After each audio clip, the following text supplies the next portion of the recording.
chỉ bởi việc ule với hi ni song panga October sang ni som ni panga ani a kan channel min lo clear sak tu ti jong song do sak na kalal pa iswa krista ningin kan han buk vek cheu ani ale tun tuma video ko ron ti lan tur chu kumin sang ni som ni panga mizo idol kan me ka top 10 na ron hin lang kai me Emmanuel Lalremruata Zawn mi puina kan tu em le top 23 inti siak na phei chuanin view nga ber le mi puin apuya pangina andu ron Lalremruata Emmanuel Lalremruata zai kan ro tilang don ani hei hi social media platform tanga azai ka tharru keu maya ka subscriber te zong song karon lui don chawani avhan zai thiam te reng em biak ina asak ani a mai po manglo hangal ngatin aron sani mai manglowa hangal ngata azak azai po hian abuai lova ama hi a feel ema ama hi ani thei lovem mi ama hi ni mai lovem mi Zonet ina idol tura azon mek achu ti kathin lunga alo langani Emmanuel Lalremruata hi alo van zai thiam em tin annun hi atlom em boka ahmel alandan engkim hian asiam tu pathian afakin achoy moi em ani engemo mi tam tak mi engemo sa chuan a lo han troll po ni ma se heng hi chu in troll na te faksel na te hi chu milar lar na ina aken tel ani awangin heng hi chu ani tu renga hanta ila ama anga zai thiam tam tak an omlain azaya hian love song ani emo lengzem ani emo fakna la ani emo amuta min truai thei vek la hi artificial na ani chuwangin mizo idol ninge turin do sakna kan channel Zawn film production po hian do sakna kan hlan mol ani chuwangin Lalremruata Emmanuel Lalremruata hi zai thiam dik tak idol ni turin aphu ani ti hi Zawn film production chuan kan thin lunga kan da lian em ani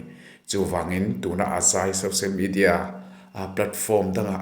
social media kong sira ka chhar hi aru ka kalau chhar lu hi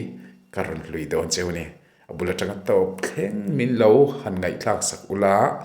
like le comment te po khamin lo han ti sakula azai thiam ilo ti verengem hetiang hian ahangin mic po manglovin han zai ve to tala ama zai ang hian izai theyangem chuanin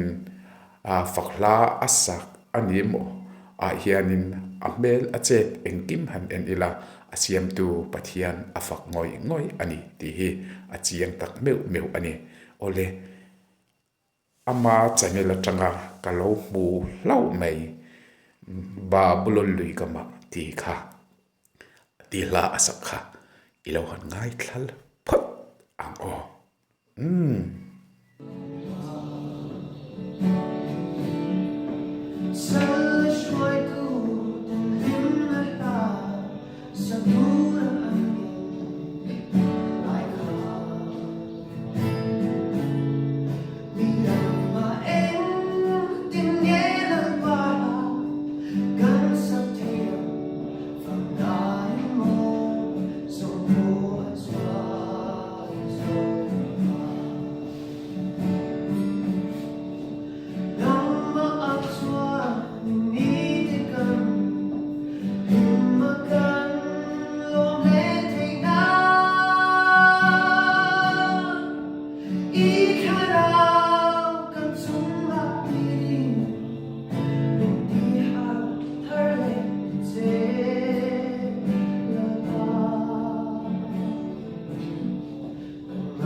hi